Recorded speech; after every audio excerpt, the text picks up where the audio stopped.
আন্দোলনের অভিমুখ যেটা হবে সেটা শুধুমাত্র আর পশ্চিমবঙ্গমুখী হবে না, দিল্লিমুখীও হবে।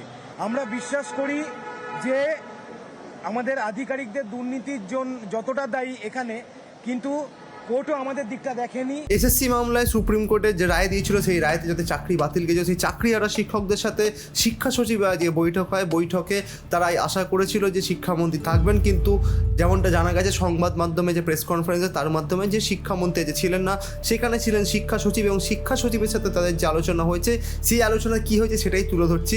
আলোচনাতে তারা জানতে চেয়েছিলেন যে রিভিউ পিটিশন কবে করা হচ্ছে, তার সাপেক্ষে তারা জানিয়েছে তারা রিভিউ পিটিশন করছে, এবং তারা রিভিউ পিটিশনটা কী তৈরি করছে সেটা সম্বন্ধেও তারা তাদেরকে জানিয়েছে, এবং সেটাতে তারা খুশি যে কীরকমভাবে রিভিউ পিটিশন হচ্ছে। কিন্তু এখানে কবে রিভিউ পিটিশনটা হবে, রিভিউ পিটিশনটা আদৌ অ্যাকসেপ্ট হবে কি হবে না, সেই ব্যাপারে সদর্থক কোনো উত্তর পাওয়া যায়নি, সেটা তারাই জানিয়েছেন। এবার একটা ব্যাপার আছে এখানে, সেটা বলে রাখা উচিত, সেটা হচ্ছে রিভিউ পিটিশন করলেই যে সেটা অ্যাকসেপ্ট হবে সেটা হওয়ার কোনো জায়গা নেই। তার কারণ অলরেডি গভর্নমেন্ট 17 তারিখে মেনে নিয়েছে গত মাসের যে তারা নোটিশ পাবলিশ করবে, এবং নোটিশ যদি পাবলিশ করে তার মানে তারা গভর্নমেন্ট অলরেডি অ্যাকনোলেজ করে নিচ্ছে যে একটা দুর্নীতি হয়েছে, সেটাকে তারা স্বীকার করেই তাই জন্য তারা নোটিশ পাবলিশ করছে। এবার তারপরে রিভিউ ফাইল করলে সেই রিভিউটা কতটা কার্যকরী হবে, কতটা অ্যাকসেপ্টেড হবে, সেটা খুবই বড় একটা প্রশ্নচিহ্নের মুখে, যেটা বিভিন্ন আইনজীবীরা বিভিন্ন সময় বলেছেন যেটা এই রিভিউ পিটিশনটা অ্যাকসেপ্ট হওয়াটার চান্সেস খুবই কম। এবার একটা কথা, তখন চাকরিজীবীরা জিজ্ঞাসা করেছেন, মানে যারা চাকরিহারা তারা জিজ্ঞাসা করেছেন যে এই যে রিভিউ পিটিশনটা ফাইল হচ্ছে, এই রিভিউ পিটিশনটা ফাইল করার সময় নোটিশ যে বেরোনোর কথা আছে, এই নোটিশটা যদি একটু ডিলে করা যায়, যে দেখানোর জন্য যে রিভিউ পিটিশনের রেজাল্ট এলে তারপরে নোটিশটা পাবলিশ করা হবে, তো সেক্ষেত্রে সরকারের তরফ থেকে জানিয়েছে শিক্ষা সচিব যে সেটা ডিলে করা যাবে না, কারণ সুপ্রিম কোর্টে অর্ডার তারা অমান্য করতে পারে না, মানে 31 মের মধ্যেই তারা নোটিশ পাবলিশ করবে। এবার যদি সেইটা হয় তাহলে যদি গভর্নমেন্ট যদি রিভিউ পিটিশন ফাইলই করতে চাইছিল, তাহলে গভর্নমেন্ট এত দেরি করলো কেন? অলরেডি তো রিভিউ পিটিশন ফাইল করতে পারতো। এপ্রিল মাসে রায় এসেছিল যে এসএসসি দুর্নীতিটা নিয়ে, এপ্রিল মাসে রায় আসার পরে মে মাসের 31 তারিখ, মানে আজকে 26 তারিখ হলো, আজকে অবধি কেন টানা হলো?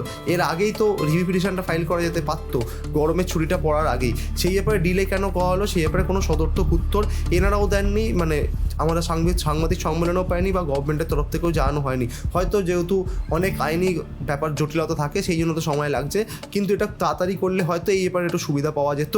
এর পরবর্তী সেটা হচ্ছে যারা শরীর খারাপ হয়েছে, যে সমস্ত চাকরি প্রার্থী যাদের শরীর খারাপ হয়েছে, মানে এরকম নিউজ আসার পরে তো অনেকেরই স্ট্রোক হয়েছে, কেউ প্যারালাইসিস হয়েছে, অনেকে ক্যান্সারের পেশেন্ট আছে, যেমনটা এনারা জানিয়েছেন, তাহলে সেই ক্ষেত্রে তাদের কী হবে সেই ব্যাপারেও কোনো সদর্থক উত্তর পাওয়া যায়নি।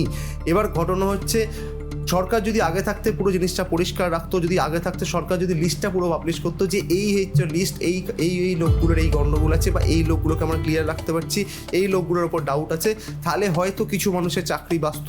সরকার যেহেতু প্রপার কোনো লিস্ট দিতে পারেনি, সরকার যেহেতু বা এসএসসি তরফ থেকে জানানো হয়েছে যে আমাদের কাছে পরিষ্কার কতজন যে টেন্টেড সেটা তারা জানে না, বা এই যে টাউনটা পাওয়া গেছে তার বাইরেও কেউ টেন্টেড কিনা সেটা জানে না, তাই জন্যই পুরো প্যানেলটা বাতিল হয়েছিল। সুপ্রিম কোর্ট যখন রায় দিয়েছে, সুপ্রিম কোর্ট তখন বলেছিল যে এত বেশি আছে, এর পরে কি আর কেউ আছে? তখন এসএসসি জানিয়েছিল যে আর কেউ আছে কিনা আমরা বলতে পারবো না, যেহেতু একটা ডাউট ছিল সেই জন্যই পুরো প্যানেলটা বাতিল হয়েছিল। এবার এখন সুপ্রিম কোর্টে যদি দাঁড়িয়ে রাজ্য সরকার এবং এসএসসির তরফ থেকে জানানো হয় যে এই লিস্টগুলো ভালো, এরা ভালো আর এরা খারাপ, তাহলে সেটা কিন্তু এরা বড় প্রশ্নের চিহ্নের মুখে পড়বে। তার কারণ প্রিভিয়াস টাইমে এতটা টাইম ওয়েস্ট করে এতগুলো মানুষের জীবনের সংশয় ঘটিয়ে কেন তারা তখন ডেটাটা পাবলিশ করেনি, সেটা একটা প্রশ্নচিহ্ন হতে পারে। এবার ঘটনা হচ্ছে যারা চাকরি হারিয়েছেন তাদের প্রতি সমবেদনা জানিয়েই বলছি। এবার যারা চাকরি হারিয়েছেন তাদের প্রতি সমবেদনা জানিয়ে বলছি, সরকার যখন আপনাদের লিস্টটা পাবলিশ করা ছিল তখন তারা কেন পিছিয়ে গেল? শিক্ষা দপ্তরে উচিত ছিল প্রিভিয়াসলি এই লিস্টটাকে একদম যখন হাইকোর্টে কেস হয়েছিল তখনই বলে দেওয়া, কিন্তু তখন বলেনি। তার কারণ তারা নিশ্চয়ই কাউকে বাঁচাতে চাইছিল, বা কোনো এমন কিছু হয়েছে ইনফরমেশন তাদের কাছে নেই, তাহলে সেটা যদি তারা পরিষ্কার তখন জানিয়ে দিত তাহলে সুবিধাটা অনেক বেশি হতো।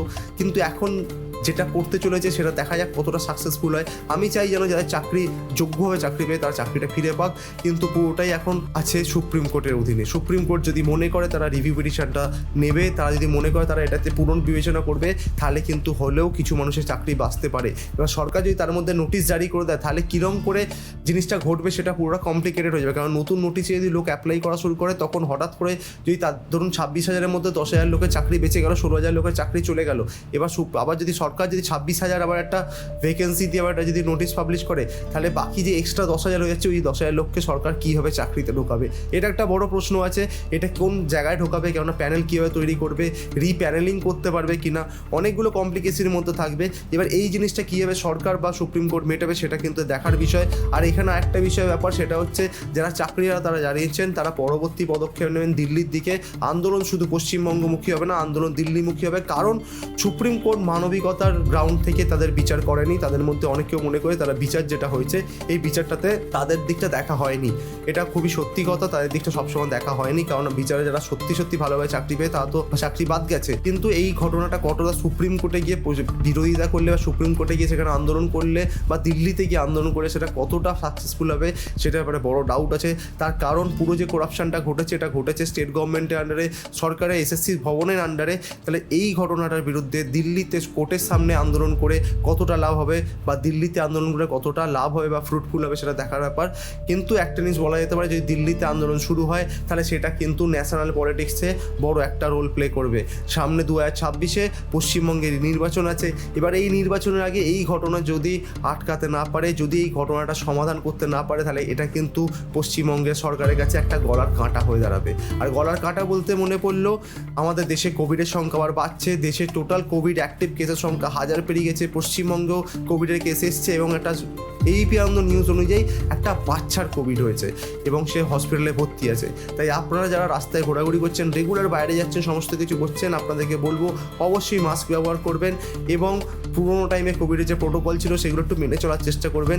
জানি হয়তো ডিস্টেন্সিংটা পসিবল নয়, কিন্তু অবশ্যই মাস্ক এবং ভ্যাকসিনেশন তো আসলে সবারই হয়ে গেছে, সেটা ব্যবহার করবেন মাস্কটা, যাতে কোভিড থেকে আপনারা বেঁচে থাকতে পারেন। এবং অবশ্যই স্যানিটাইজার দিয়ে হাত পরিষ্কার করবেন কোথাও কিছু খাওয়ার আগে বা কোনো কিছু করার আগে।